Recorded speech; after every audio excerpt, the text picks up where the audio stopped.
I'm Randy Erickson. Tonight I'm going to be giving a speech for the class of 1984. I don't know our class motto, so I'm going to say it was "May the Force be with you." I don't remember our song, but it would have been cool if it was Straight Outta Compton or something like that. Our class met last night at Greg Green's house, and we met again today at the Aberdeen Steakhouse.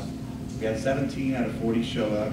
We were a little disappointed that some of the locals didn't show up, but you know, what are we going to do? We have each of our emails, so we keep in contact that way and catch up that way. It's good to see the class of 2009 here. I remember my first alumni, which would have been, I guess, about 25 years ago. And I was working down at Quality Oil, where Art McKnight used to have his business on the corner of 25 and 36. And I remember I had to work that weekend, and it was alumni weekend. Some members of the class of 74 I worked with that weekend. Fortunately, I don't think anybody here was one of the people involved. But I remember that they were whooping it up, and they might have had a little bit to drink, but they took some fireweeds and put it all around a car, and they were driving around all through town yelling, "You can't see us, we're camouflage."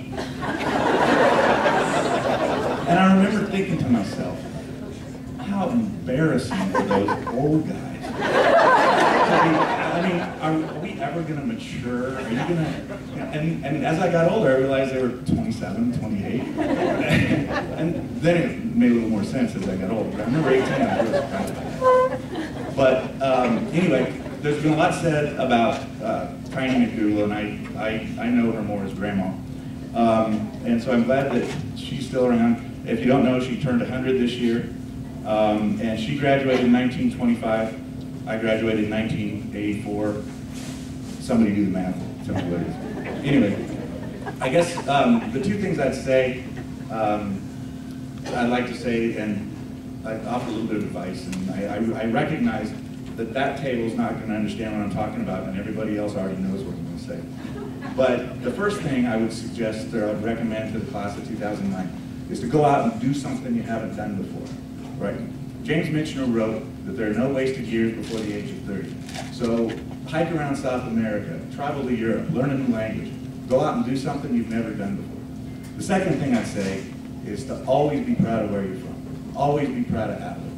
And it doesn't matter if you stay local or you go far away or you move to a big city, be proud of where you're from. It's a great place. And tell the stories. Tell everybody about Atwood. They'll love hearing about how you went hunting before school started. They'll love hearing about the helicopter that Worthy's got up at the airport. They'll love that you can't have a party in town without a hog being roasted.